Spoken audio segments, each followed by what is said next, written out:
From Software is known for crafting beautiful worlds filled with sprawling, interconnected pathways, creatures lusting for blood, and secrets looking to be discovered. I never really considered playing these games because I heard of the reputation of being grueling and exceptionally difficult experiences, but I've recently met the fated goal of finishing all of the modern Souls-like games created by From Software. Those being Demon Souls, the OG version, Dark Souls 1, Dark Souls 2, Dark Souls 3, Bloodborne, and Sekiro Shadows Die Twice. In the summer of 2020, I actually started this incredible journey to beat each and every game. This is a task that many have attempted, but sadly many have failed. I actually knew very little about the franchise at the time. I just knew that I wanted to give it a go. I wanted to tackle some of the most punishing games in modern gaming history. So I did it. I started with Dark Souls 1. This is a typical start for any eager gamer looking to get into the franchise, and it didn't go so well. I learned quickly that this was leaps and bounds harder than I could have initially expected. At first, to be honest, I didn't understand the concept of Souls-like. I didn't appreciate what the game was asking the player to do. I went in with the wrong mindset and I was punished for it. A lot. I ended up giving up on the game entirely and did everything in my power to never play this monstrosity again. 6 months had passed and I had all but forgotten the existence of these games. I finished games like Final Fantasy IV, Final Fantasy V, Control, and even Axiom Verge 2. You know, games that didn't make me want to throw my PC out the window. I was safe. Well, that was until I was challenged to beat Sekiro, Shadows Die Twice, with as few deaths as possible. A few other creators joined in on this challenge, which set me up with enough motivation to push through the game. Because when there's competition involved, I have to win. To start, Sekiro was a whiplash of a shift from what I had remembered from Dark Souls 1. The quick timing parrying, extremely fast movement, and the lack of a true stamina bar just threw me off. It was a tough adjustment, but I slowly started to learn what was expected of me. And that expectation was, well, dying. Dying is truly a part of the process with these games. When you die, you learn what not to do. When you learn what not to do, you succeed. That is all part of this process. You'll be fine. And with enough determination, long, grueling boss fights that I thought sometimes would completely end my challenge, I was able to complete Sekiro in about 45 hours and roughly 250 deaths. What a journey. But it was only just beginning. Go! So what makes a game difficult? Well, as an objective measurement, many would say that difficulty does not exist. As described by Rami, a writer for Variety.com, difficulty exists as a relative expression, a difference between the player and the game's challenge. That means that when game developers think about difficulty, most often they think about difficulty relative to the player and the player's assumed understanding of the game systems, goals, and means. I'd like to think this is true. In most cases, I would totally agree. But then comes From Software. They take the idea of difference between the player and the game's challenge and turn it up a few thousand degrees. From Software asks you to master the necessary skills to progress. Otherwise, it will be a very punishing experience for you, leaving you wondering why you ever started in the first place. I think From Software is particularly fond of the idea that difficulty is relative to the player and the player's assumed understanding of the game systems, goals, and means, because From Software games absolutely require the player to understand the game and what is expected of them in order to be successful. This is something I lacked when playing Dark Souls 1, and I started to appreciate when I played Sekiro. There have been many rankings for From Software games. Many of them you can find by searching Souls games ranked by difficulty. But I wanted to throw my own personal rankings out there as someone who has played the games pretty much consistently, one way and one way only. I think this could potentially offer players who generally play one way a good indication of what the series might be like for them. Because some games that were less difficult for some who played a certain way, let's say as a pure sorcerer, could be exceptionally more difficult for those who go with a strict melee build. And I came to find out that, yes, some games are significantly more difficult if you strictly stick to melee. And that is pretty much what I did. In the entirety of the franchise, I actually never once used magic, and I only ever used ranged attacks like the bow on my final game of the series, which happened to be Demon Souls. To go even further, and there's honestly no real reason why I decided to do this, but the weapon you got in the beginning of the game was the weapon I chose to use throughout the entire game. Like, seriously, I was rocking a +9 longsword in Dark Souls 1 by the end of the game. You know, the sword you pick up right here at the very beginning of the game? I guess you could say that when I used a weapon and became comfortable with it, I didn't ever really feel comfortable switching. So, from my perspective, this is a ranking of the entire Soulsbornekiro franchise using pretty much melee-only builds.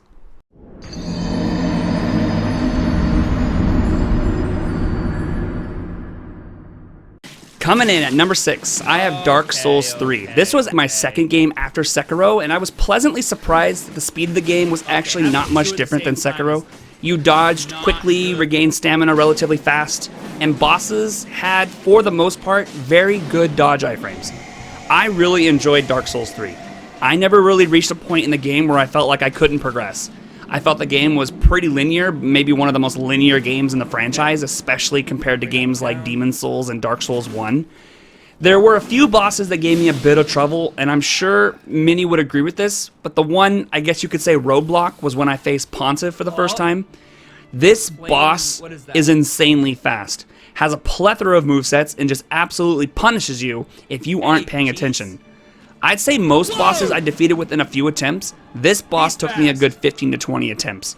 It is still one of my favorite bosses, however, and I especially love that when you would get Pontiff to half health, he would start using new attacks, including an area of effect ground slam, long-range lunges, and even magic projectiles. To make it even more difficult, he summons a copy of himself that does each of Pontiff's moves moments before he executes them himself. Before I figured out the timing, I was constantly getting wrecked by the second incoming attack. The areas of Dark Souls 3 were pretty good. Some areas are exceedingly more difficult than others. Take Lothric Castle, for example. This area offers a real challenge with the likes of the Lothric Knights and the Winged Knights. Their attacks can be extremely deadly. This area asks the player to be on the defensive at all times. This could probably be traversed easily with ranged attacks, but when you are purely melee, you are constantly facing these brutal enemies one-on-one. Once you've made it past, you are met with another potential roadblock for players: Dragon Slayer armor. This boss pummeled me time and time again with shield slam after shield slam after shield slam. Its attacks sometimes destroyed the railings, allowing the next attacks to knock you off the side of the bridge. When I finally made it to phase 2, projectiles would start raining down from either side of the bridge, and Dragon Slayer would get even more aggressive. In the end, I was able to dispatch him, and it was pretty much smooth sailing until the penultimate boss fight, Soul of Cinder. This boss fight is an absolute menace. I think it might have killed me more times than all other bosses combined. I still consider this one of the hardest in-game boss fights in gaming history. The moveset for this boss is insane, so you have to learn what to do for a variety of situations. Once you feel like you've gotten one tell down, another one comes out of nowhere and absolutely demolishes you.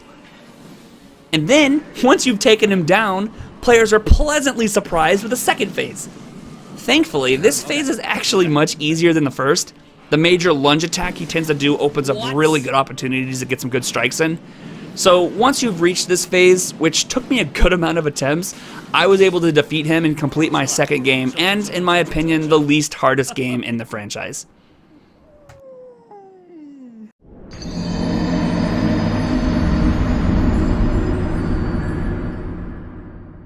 Very good. Alright, next up on the list at number 5 is Dark Souls 2.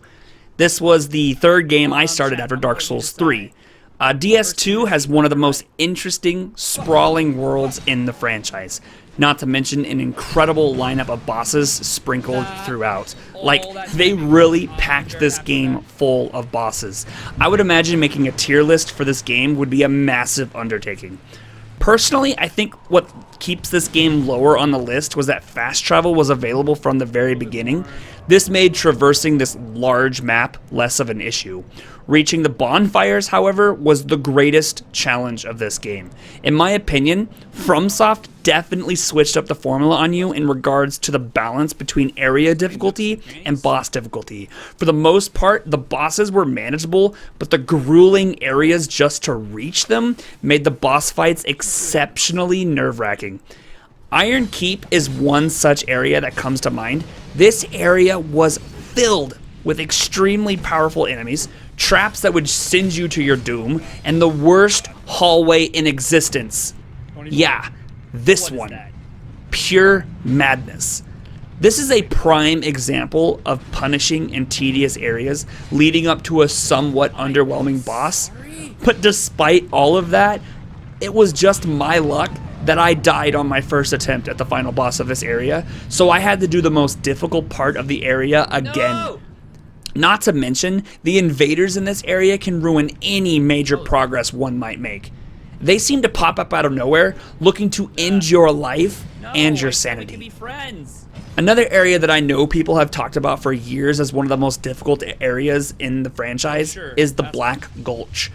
Quite possibly the shortest walk from bonfire to boss, but boy is it a punishing one. Little statues spit toxic waste at you with sniper-like precision. Enemies try to knock you off the ledge. Spread throughout this mayhem are other enemies that pop up from the ground, not to mention the invasions that happen, all while still being blasted by toxic waste. Easily one of the most annoying rooms in all of gaming history. I wouldn't say there was any boss that truly gave me a hard time. For the most part, I was able to dispatch boss after boss well within a few attempts. It wasn't up until one of the hardest duo fights in Souls-like history that I really felt the punishment. Throne Watcher and Throne Defender.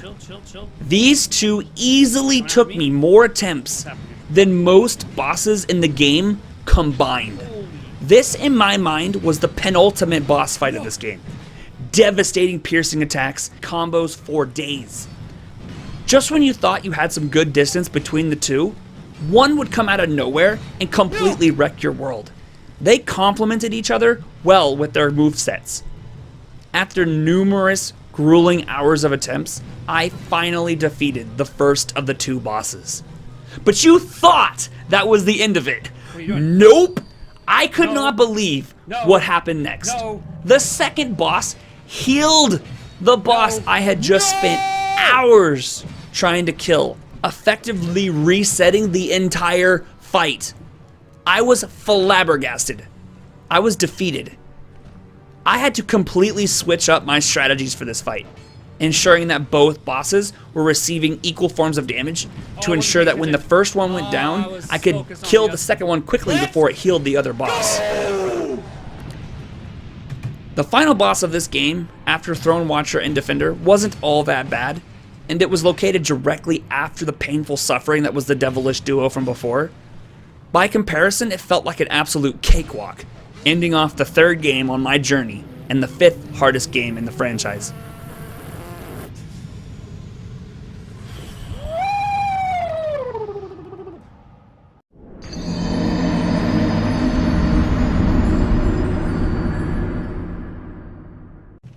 Here we are, back where it all began.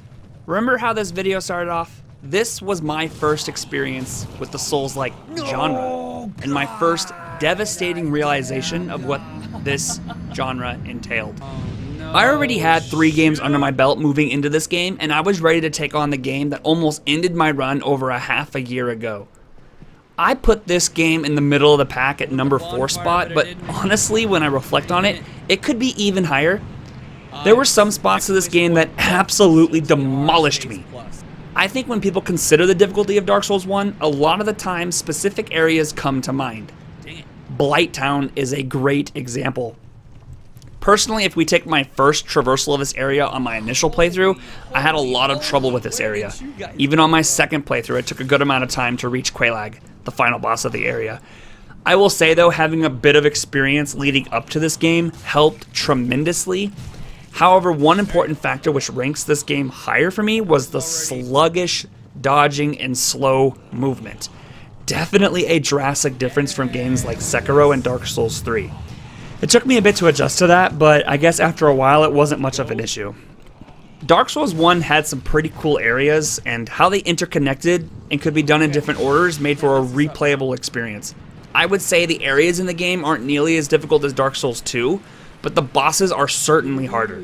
I would rank some areas in the game to be up there for the hardest in the franchise, but when you pair that with some pretty hard bosses, it definitely pushed Dark Souls 1 ahead of 2 in terms of difficulty. One such area and boss fight that truly gave me an issue in the early going were the bell gargoyles at the top of the Undead Parish. I had a monumentally difficult time taking care of all of the enemies leading up to that fight. Not to mention the introduction of that second gargoyle after you felt like you were making some good progress with the first one, only to be absolutely slaughtered by the vicious attacks, sending you back to the bonfire only to have to do it all again. This was one of the most frustrating parts of the early game for me. Another popular area would be Sin's Fortress, or otherwise referred to as Sin's Funhouse, an area just chock full of traps, enemies that snipe you from a distance, and a trek up through swinging axes that would launch you to your doom. Nice. Reaching the bonfire in this area was one of the greatest feelings I have ever felt in a game. The rest of the climb up to the giant boss wasn't much of a hassle. I actually found that boss fight to be quite manageable. It was what defeating that boss fight led to. The fated duo. We'd already talked about Throne Watcher and Throne Defender from before, but this duo, man, it's honestly hard for me to decide which duo I find to be harder, but I will be honest in saying that I probably took this duo on a little bit underleveled, and that's probably what made this so difficult for me. But I think generally people will say that this is one of the hardest boss fights in the Souls series. Ornstein and Smog. I'm pretty sure I died easily over 100 times to this duo. After a few days of being pummeled by that giant hammer only to be sliced in two by the spear, or vice versa, I decided to backtrack out of the area and traverse the rest of the game to potentially level up some more to face the duo once again. Ultimately, when I returned, I was significantly stronger and managed to take out the duo within a few attempts. But, oh my gosh, that first go at that boss was mental. And for someone who mainly did melee, having to fight these two up close and personal made for some very scary fights. The rest of the game, featuring pretty difficult areas like Duke's Archives and the Tomb of the Giants, and the area leading up to the Four Kings, took literal years off of my life, especially the Tomb of the Giants. I had to blast my brightness just to stand a chance. And then comes the final boss of the game, Gwyn. Now, you're probably thinking, just parry the boss a few times and GG. Believe me, I heard this quite a bit. But let me tell you, and I'm certain people would agree, fighting this boss straight up, melee to melee, no parrying, this boss could stack up against some of the hardest bosses in any game. All of the bosses leading up to this one were slow and methodical with their attacks, and learning the tells wasn't that hard of a task. But then comes Gwyn. He throws all of that out the window, and immediately, from the moment you enter the room, leaps at you with speed you have not yet seen, utterly punishing you if you were not prepared. He's fast, has a variety of movesets, and has a ton of health. It was this fight, paired with my initial fight with Ornstein and Smog, that really spiked the overall ranking of this game for me. But in the end, it does not rank harder than my personal top 3. Let's go!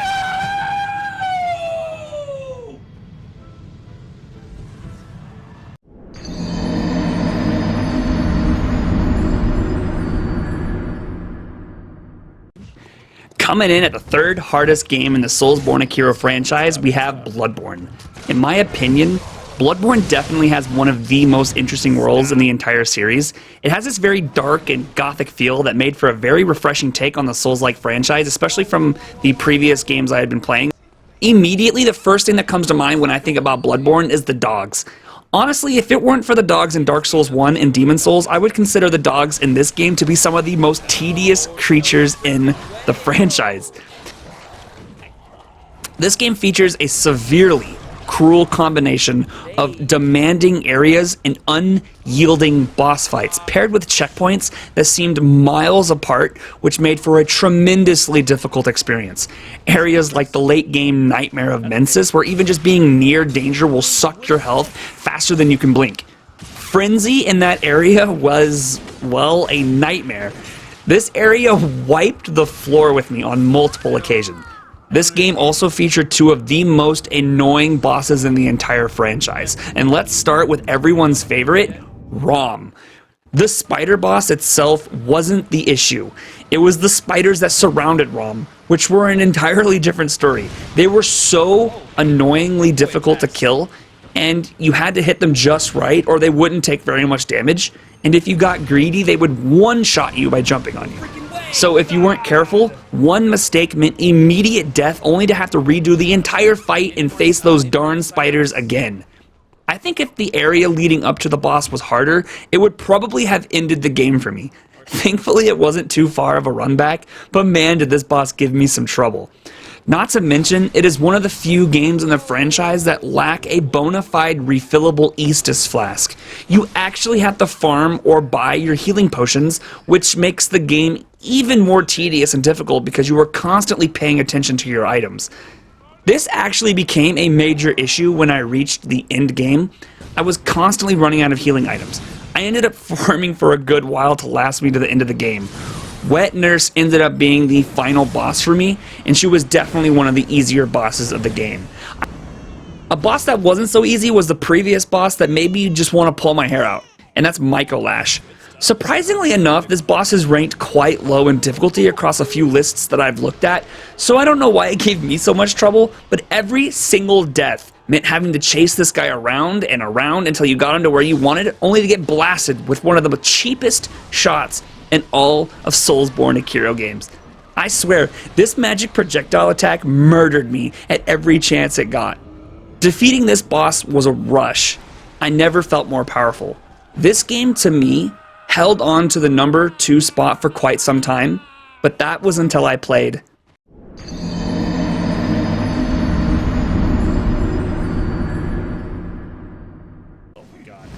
And here comes Demon Souls, the second hardest game in the Soulsbornekiro franchise.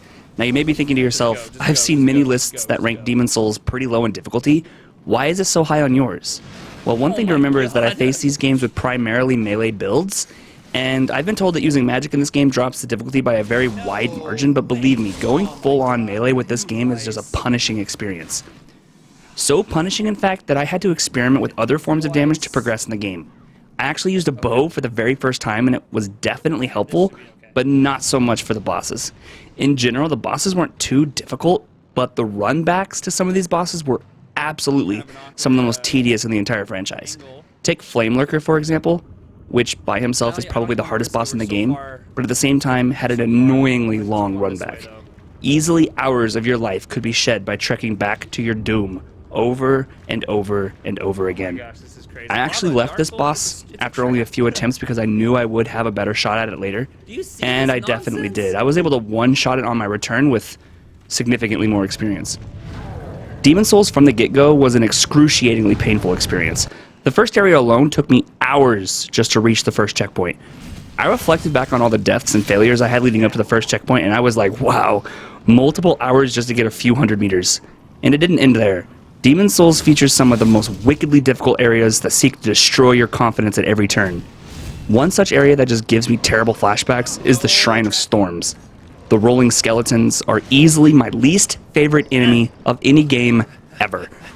The way they tracked you and sliced you up before you could even get an attack in, and the sheer amount of these pesky heckers just made this area brutally difficult.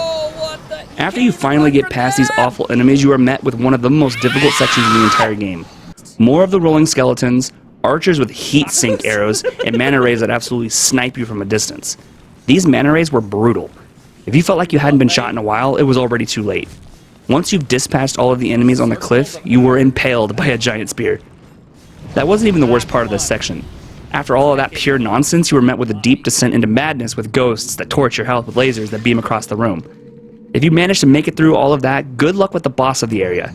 He's honestly not that bad, but when you have the terror of having to go through everything you went through just to get here again, it makes the fight a mental struggle as well.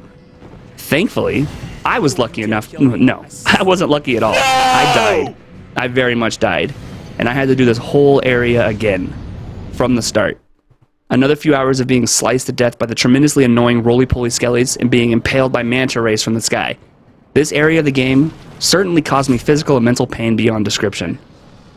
Unfortunately, that wasn't the only area that gave me nightmares. Although Shrine of Storms was absolutely the hardest area, there was another area that I ended up leaving for later, and that was Valley of Defilement. I swear, this area was developed by people who secretly like killing players just to kill them. If you're not busy falling to your death into the abyss, you're weaving your way through the darkness and poisonous swamp. I was pleasantly surprised to have made it through the exceptionally long path through the swamp to the fog gate and killed the boss on the first try. This was big time. I did not want to have to do that section again. The final boss of the game was surprisingly not too bad. I managed to first try it on my way to victory.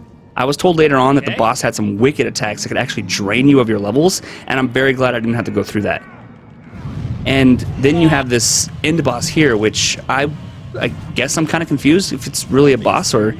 I'm not so sure, but it wasn't too bad either. To sum this up, this game was chock full of difficult bosses with exhaustingly punishing areas that tested your mental fortitude more than most games in this franchise, but none more than the #1 most difficult game in the Soulsbornekiro franchise.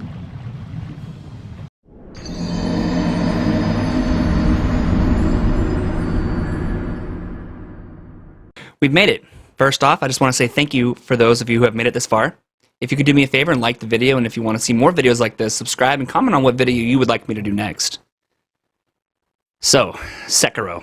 This was the first game in the series I completed, and it was what truly started the journey to complete every game in the franchise.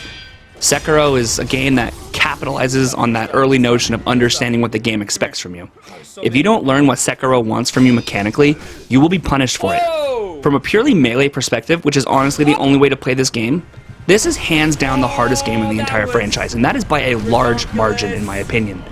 One thing I really came to appreciate was that the game's combat system was super consistent. I never felt cheated. Every mistake or death that was made was purely of my own doing. A genuine void of skill that needed to be filled by practice, practice, and death. This game could actually be the epitome of learning by doing. One thing that is definitely clear with this game is that you have to learn quickly. You either learn, or you die. Reaction times are everything with this game. I think what definitely helped the accessibility in this game were, compared to other games in the franchise, the penalty for deaths was not nearly as devastating. In fact, the revive mechanic was pretty cool. The runbacks from Shrine to Boss honestly weren't that bad, and a few secondary options at your disposal like the firecrackers opened up a few more avenues for success. Overall, I can't think of any boss fight where I was dreading making my way back to the boss. The level design was really well done, so running back wasn't something I dreaded. I think some of the hardest areas in the game were well worth the trouble just because of how beautiful and interesting they were. Maybe except for Sunken Valley Passage. Honestly, the Sunken Valley reminded me of Shrine of Storms from Demon Souls. You know those mana rays that sniped you from a distance? Yeah, Sunken Valley has that too, except these dudes have literal pinpoint accuracy. I swear, I was bobbing, weaving, pulling and jumping in all directions only to get sniped out of the sky. I couldn't tell you how many times I died to those snipers just trying to traverse this area. In regards to the bosses themselves, this is where the difficulty really spikes. These were some of the most brutal experiences in the whole franchise. If I were to make a Soulsbornekiro tier list, many of the Sekiro bosses and mini-bosses would top that list. It's not too often that you can rank mini-bosses up against major bosses in terms of difficulty, but Sekiro proved that no matter what, you weren't safe. I think it's safe to say that a lot of these bosses are trial and then error. A lot of error. Make one mistake and you are punished for it. Just thinking about my second encounter with Genichiro makes me cringe. This fight really takes precision to the next level. I spent days on this fight. The game hinges on requiring the player to practice and gain the necessary skill to take on the challenge. What made the challenge bearable was that the boss fights were actually legitimately really good. Even though I felt like breaking my controller after some took hours off of my life, I think with the beautiful consistency that is Sekiro's combat system, the more progress you made ultimately set you up for success later on down the road. I think the one boss that really threw that idea out the window was everyone's favorite demon, the Demon of Hatred. Just the name alone speaks volumes. I never was actually able to defeat this boss, His range is insane, and he hits extremely hard, quite possibly harder than any other boss in the game. Not to mention, he's the size of a small building. The way you were taught mechanically to face bosses meant absolutely nothing to the Demon of Hatred. It was the most Souls-like boss in terms of other bosses you would face in the Dark Souls series, and which at that time I had only had a little bit of Dark Souls 1 experience from about a half a year ago. Maybe one day I'll return to this beast and claim my souls. Speaking of souls, let's talk about that final boss, because he claimed many of my souls, and quite possibly a piece of my soul broke off through the grueling punishment of facing this boss. Oh my god. Now, I know there are a few endings to this game, and even a few endgame bosses to face, but I happen to be lucky enough to face Ishin, the Sword of Saint. I'm not kidding when I say this boss took me a week and a half to beat. Numerous hours and countless deaths. I actually started to think I made it all this way just to call it quits. No matter what strategy I used, no matter how hard I felt I was trying, Ishin punished me again and again and again. In the end, the final death blow was mine, and I was able to finish off, quite possibly, the hardest game I have ever played in my entire life. A whole video could be made on each and every mini-boss, boss, and even some mods. They all complement each other in their efforts in making Sakura a punishing but yet rewarding experience. I truly love this game. Still easily my favorite in the entire franchise. The world, the lore, the combat system all mixed in the most profoundly unique way. If it weren't for that, I probably would have given up. Well, and not to mention I had a challenge on the line. Who knows what would have happened otherwise? In the end, I am so ecstatic that I was able to do it. Complete every game in the franchise. I can certainly say it wasn't an easy journey. At times I thought I would give up. There were moments in each game that made me feel this way, more so in others. But I'm happy I stuck with it, and I cannot wait for Elden Ring. Thank you for taking the time to watch this video. Let me know in the comments which game you felt was the hardest in the franchise. Does it differ much from my list? And if you haven't played these games yourself, I highly, highly, highly recommend it. In the end, thank you so much for watching, and I'll see you in the next video.